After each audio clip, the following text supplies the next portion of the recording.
Di sini ada asumsi-asumsi dari teori uses and gratification. Yang pertama, penontonnya aktif dan pengguna.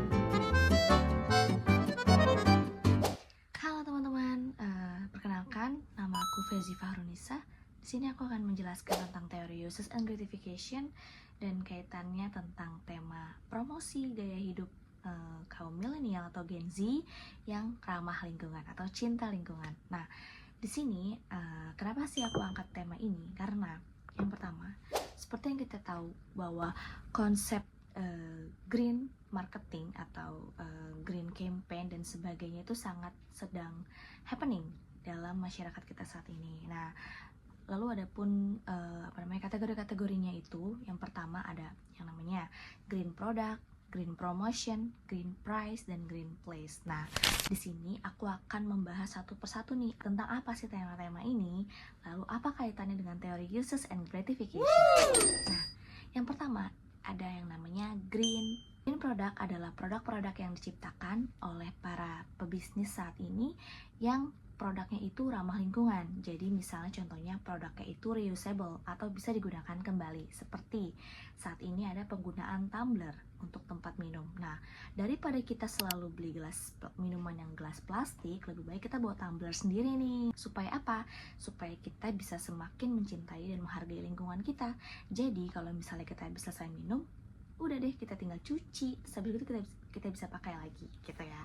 Nah, lalu ada green promotion. Apa itu green promotion? Kita bisa mempromosikan produk-produk saat ini yang kita punya atau yang para pebisnis lakukan dan melakukan promosi di media sosial. Nah, dalam teori uses and gratification ini aku kupas sedikit dulu ya, untuk detailnya nanti akan aku bahas di video berikutnya. Jadi, dalam teori uses and gratification kita bisa memilih media mana yang akan kita gunakan berdasarkan kepuasan dan kegunaannya. Jadi kalau misalnya kita mau mempromosikan produk, kita bisa pilih nih media mana yang sekiranya menguntungkan dan banyak viewersnya untuk mempromosikan produk kita. Misal kita bisa pakai media Instagram, TikTok, YouTube, dan lain sebagainya. Lalu ada juga green price. Nah, green price ini adalah harga yang affordable untuk kita menjual produk-produk.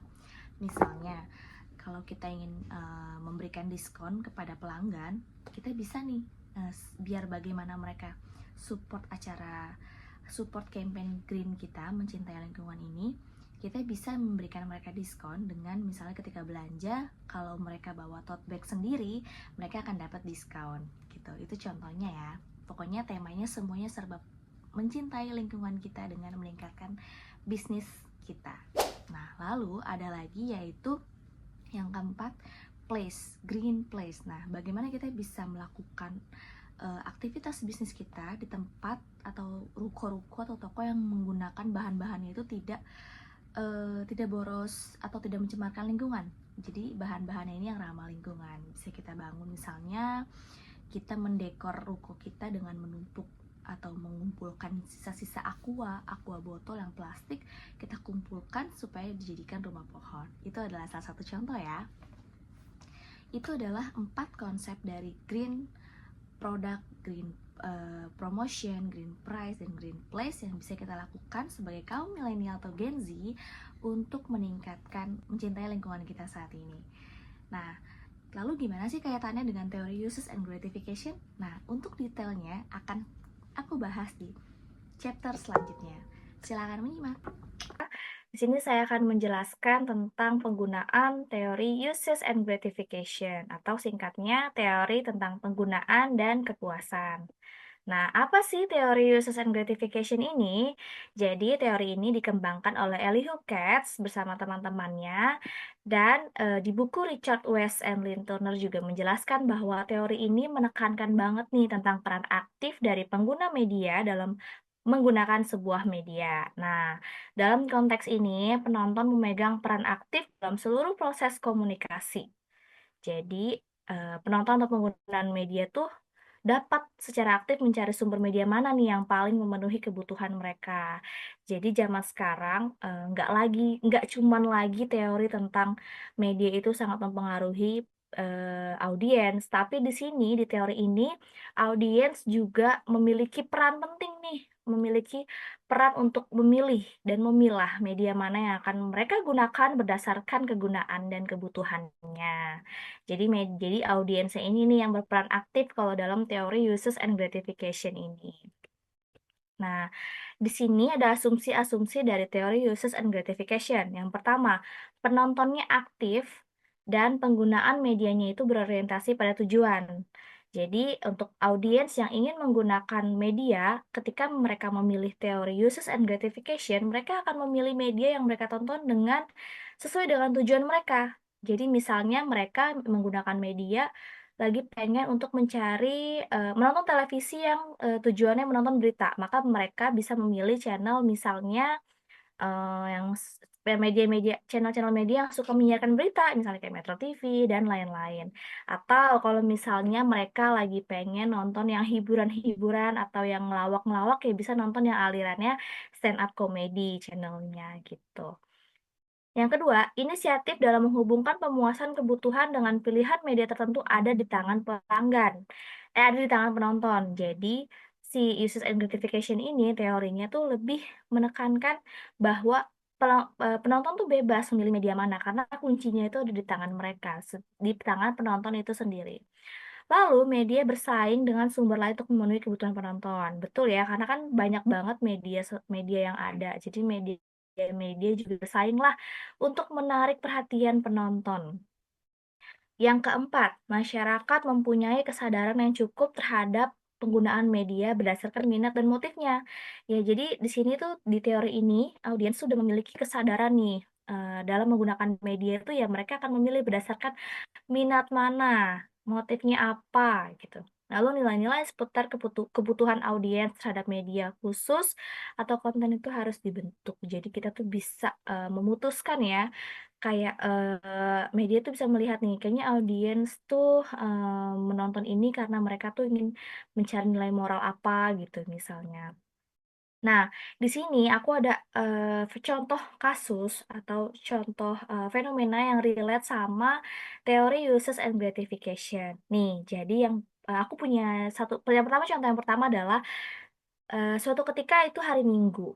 Nah, sekarang kan kita udah tahu ya tentang, platform digital Netflix. Nah, di hari Minggu itu kita mau ngabisin waktu kita, mau ngabisin akhir pekan kita tuh kita bingung nih antara mau nonton Netflix aja atau mau pergi ke bioskop sama temen-temen. Nah, karena dua-duanya sama-sama fun, tapi setelah kita pikir-pikir lagi nih, kayaknya kalau misalnya kita pergi ke bioskop, misalnya lagi tanggal tua nih ya konteksnya, kayaknya kalau misalnya kita pergi ke bioskop, itu bakal, mengeluarkan kos lebih banyak karena harus, misalnya harus naik, mode apa namanya, ojek online gitu, terus udah gitu harus, bayar makan, harus beli dan apa namanya, beli perintilan dan lainnya gitu kan, belum lagi harus macet-macetan di jalan gitu kan. Akhirnya karena kita udah memikirkan, apa namanya, dampaknya, akhirnya kita milih Netflix. Kenapa kita milih Netflix? Karena mungkin kita bisa sambil chill di rumah, di kamar, sambil rebahan, kita nonton Netflix, sambil ngopi, sambil key time sama keluarga, udah gitu cuma keluar biaya WiFi aja gitu atau biaya member, jadi nggak yang harus mengeluarkan kos banyak dan karena kita merasa lebih efektif menonton platform digital Netflix, akhirnya kita nggak jadi pergi ke bioskop. Itu adalah salah satu penggunaan contoh penerapan dari teori uses and gratification. Kita memilih media mana yang kita pilih berdasarkan kegunaan kita gitu, berdasarkan orientasi tujuan kita. Lalu ada lagi contoh lainnya, misalnya, kita lagi di jalan, ya kan, terus udah gitu macet, misalnya kita lagi nyetir, terus, apa namanya, macet nih di jalan kan, dan kita bosen, kita bete, ada 2 pilihan nih terlintas di kepala kita. Yang pertama, kita teleponan sama teman kita, atau dengerin radio di mobil misalnya. Karena kita memikirkan dampaknya kalau sambil teleponan di jalan itu berbahaya, ya kan, takutnya bikin kita nggak fokus, terus atau mungkin kita jadi, apa namanya, terlalu asik sama telepon, jadi kita nggak dengerin keadaan sekitar, misalnya kita jadi nggak ngeh sama klakson mobil dan lainnya, akhirnya kita memilih mendengarkan radio. Kenapa? Supaya kita bisa lebih fokus berkendara juga, tapi kita juga bisa sambil rileks dengerin lagu di mobil atau mendengarkan berita-berita tentang, apa namanya, cuaca saat itu atau tentang kemacetan yang terjadi di jalan mana misalnya gitu. Akhirnya kita memilihlah si radio ini gitu. Nah, 2 kasus itu adalah contoh dari, fenomena dari teori uses and gratification tentang penggunaan dari media berdasarkan kegunaannya. Lalu, di sini juga ada, indikator atau, gratify needs by the media yang ada dalam teori ini. Yang pertama kalau kita lihat dari ranah kognitifnya, itu bisa acquiring information. Jadi kita bisa mendapatkan knowledge dari media itu sendiri, bisa mendapatkan informasi secara komprehensif. Misalnya kalau kita mau nonton berita, ya kita nonton TV gitu, kita cari channel-channel yang menayangkan berita-berita. Atau kita misalnya mau biar lebih mengasah skill, kita buka YouTube, how to install Keramik Tale gitu misalnya, atau how to be a good speaker gitu kan. Atau misal kita pengen nonton film dokumenter gitu, ya udah kita bisa searching, kita bisa nonton platform streaming untuk menonton film-film, dokumenter kayak gitu. Terus dari ranah afektifnya nih, si teori ini, untuk meng-gain emosional kita, kita bisa mendengarkan musik, atau kita bisa menonton film-film tentang art, tentang seni gitu kan. Lalu kalau dari segi personalnya, kita bisa enhancing credibility ya, atau, confidence kita. Jadi kita bisa misalnya mau kayak tadi, kita mau lebih mengenal diri kita tuh sukanya apa sih, apa namanya, hobinya apa gitu, minatnya apa. Kita bisa searching di YouTube untuk lebih, eee, mengenal identitas diri kita, gitu.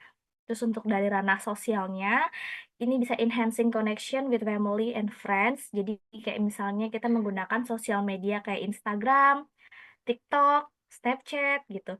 Itu untuk, mencari relationship tuh juga bisa gitu. Jadi kita misalnya kita nge-share video lucu atau video reels, ternyata relate, terus ternyata pas di TikTok FYP dan kita jadi terkenal gitu tanpa sengaja gitu karena, kita main TikTok itu gitu. Terus ini juga bisa tension release, bisa meningkatkan adrenalin kita nih dengan, misalnya kita lagi pengen yang memancing emosi gitu kan, kita bisa nonton movie yang genrenya action, kayak gitu. Ini adalah, kegunaan-kegunaan dari teori uses and gratification ini kita bisa ambil dari banyak ranah ya, ranah ranah kognitif, afektif, personal, sosial, dan tension release, gitu. Nah, si McQuill ini juga ngejelasin, kenapa sih audiens itu menggunakan media gitu kan.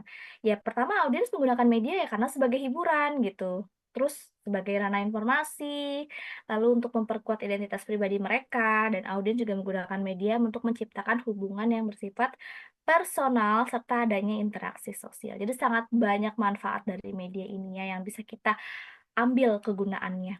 Oke, di sini ada related teori. Kenapa aku bilang related teori? Karena teori ini mirip-mirip sama teori uses and gratification. Di sini aku ambil dua. Yang pertama ada teori pengharapan nilai atau expectancy value. Nah, teori ini dikemukakan oleh Dr. Martin Fishbein menyatakan bahwa kepuasan individu terhadap media bergantung pada sikap individu terhadap media tersebut. Nah, mirip-mirip kan sama si teori uses and gratification.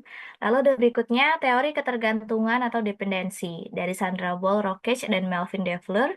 Kerangka teori ini menjelaskan tentang bagaimana halayak memiliki kecenderungan untuk mengandalkan konsumsi informasi dari media tertentu guna mencapai tujuan mereka. Jadi intinya kedua teori ini hampir mirip dengan teori uses and gratification karena audiens itu berperan penting untuk menentukan sikap dari penggunaan media tersebut. Gitu ya. Mungkin itu aja yang bisa aku sampaikan dari teori uses and gratification ini. Semoga bermanfaat untuk kita semua. Kurang lebihnya aku mohon maaf. Terima kasih. Wassalamualaikum warahmatullahi wabarakatuh.